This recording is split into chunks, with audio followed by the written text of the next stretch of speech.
বাদশাহ বাবর জিন্দাবাদ।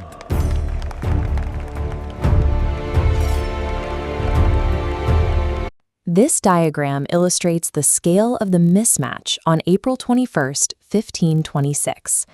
An invading army of roughly 15,000 men faced a defending force of 100,000 soldiers, supported by a line of 1,000 war elephants.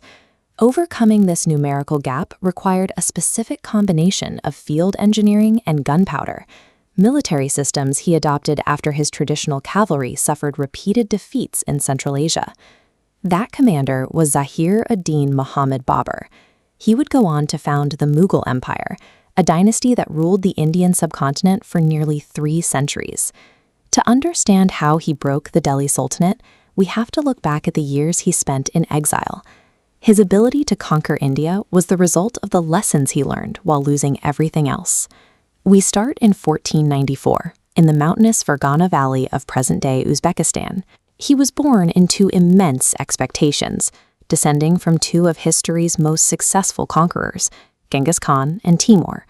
But titles provided little protection. Almost immediately, Babur's own uncles and cousins conspired against him, successfully usurping his throne and driving the teenager into the mountains. For years, Babur lived as a nomad in Afghanistan. He made multiple attempts to reclaim his ancestral lands, including the city of Samarkand, but each campaign ended in a retreat that left him more isolated than before. With his ancestral home effectively lost, Babur looked for a territory where his hybrid military style would have a decisive advantage. He aimed his ambitions southward, toward the internal friction of the Delhi Sultanate. By 1524, Babur had secured a base in Kabul and was closely monitoring the Sultan of Delhi, Ibrahim Lodi. Lodi was a rigid ruler who was rapidly losing the support of his own generals.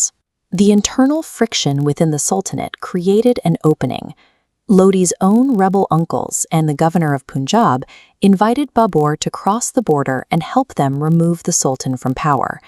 Babur accepted, but he realized his supposed allies intended to use him as a temporary tool. They expected him to defeat Lodi and then hand over the keys to the kingdom. Instead, Babur moved to seize the subcontinent for himself. He gathered his forces and marched toward the plains of Panipat for a final clash with the Sultan's massive army. On April 21, 1526, the 2 armies met. Babur chose a position where the terrain was narrow, which physically restricted Lodi's ability to use his superior numbers.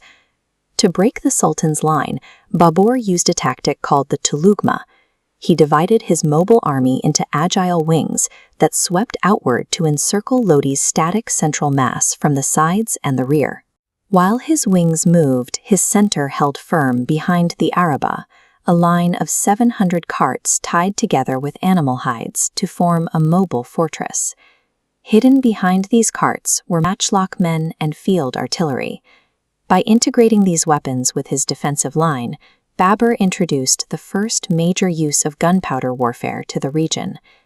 As Lodi's troops pressed into the narrow front, the cannons fired.